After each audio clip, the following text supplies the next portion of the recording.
এতদিন পরে আবার শুরু হচ্ছে আইএসএল 14ই ফেব্রুয়ারি থেকে সব কিছু এখনো ঠিকঠাক চলছে, এখনো আলোচনা চলছে, কিছু টেকনিক্যাল আটকে আছে, কি বলবে? দেখো, খুবই ভালো লাগছে, কারণ এই আইএসএল একটা স্বপ্ন ছিল ভারতবর্ষের ফুটবলে, সেটা যদি বন্ধ হয়ে যেত প্লেয়ারদের পক্ষে ক্ষতি এবং প্রত্যেকটা ক্লাবের কাছে একটা অসুবিধার ব্যাপার। তবে ভালো লাগছে একটা ডিসিশন হয়েছে যে 14ই ফেব্রুয়ারি যতক্ষণ মাঠে বল না গড়াচ্ছে ততক্ষণ কিছু বলা যাচ্ছে না এখন পর্যন্ত যে আইএসএলটা এখন শুরু হচ্ছে। তবে এখন খাতায় কলমে হয়ে রয়েছে অফিসিয়ালি, কিন্তু আমি একটাই কথা বলবো, মাঠে বল গড়াক ততক্ষণে কিন্তু আমরা আইএসএলটা শুরু হয়েছে। এবার হলে খুবই প্লেয়ারদের ভালো হবে এবং প্রত্যেকটা ক্লাবের ক্ষেত্রে সুবিধা এবং ভারতবর্ষের ফুটবলটা আবার একটু জেগে উঠবে। ইস্টবেঙ্গল দুজন তাদের ফরেন স্ট্রাইকারকে রিলিজ করেছে, এটা কি সময়োচিত সিদ্ধান্ত, সময়ের দাবি?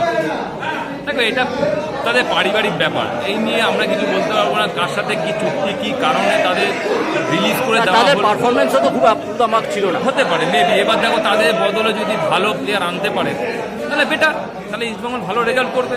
ওদের থেকে আরও ভালো প্লেয়ার আনতে পারে তাহলে ভালো রেজাল্ট করবে।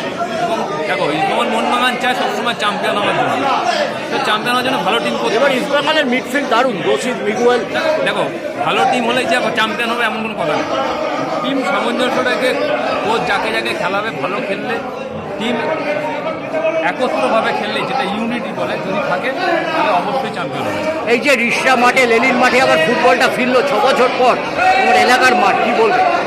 খুব ভালো লাগে, কারণ এই লেনিন মাঠে একসময় আমরা প্রচুর খেলেছিলাম, তখন সাব ডিভিশন খেলা হতো প্রচুর, এই মাঠে প্রচুর অবদান আছে আমাদের, কিন্তু মাঝখানে খুব বন্ধ হয়ে গেল, আবার নতুনভাবে শুরু করেছে।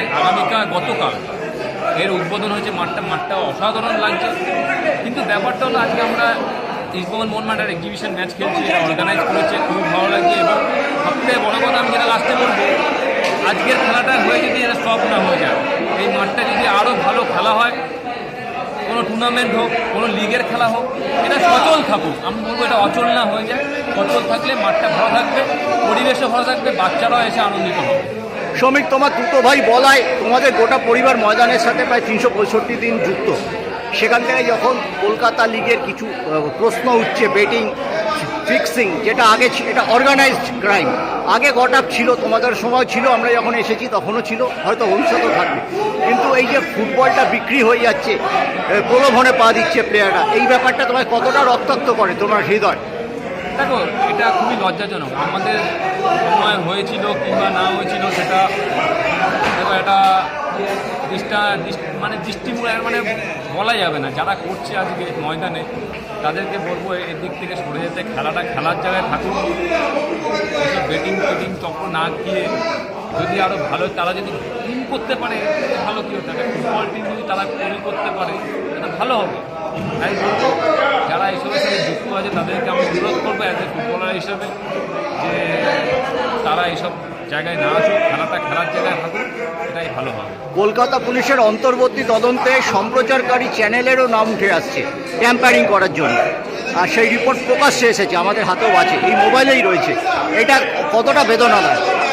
আমি বলবো, এইসব অনেক ইউটিউব চ্যানেল এখন অনেক প্রচুর এসছে, এখন এরা কিভাবে যুক্ত হচ্ছে, কার থ্রুতে যাচ্ছে, এটা কিন্তু আমরা বলতে পারবো না।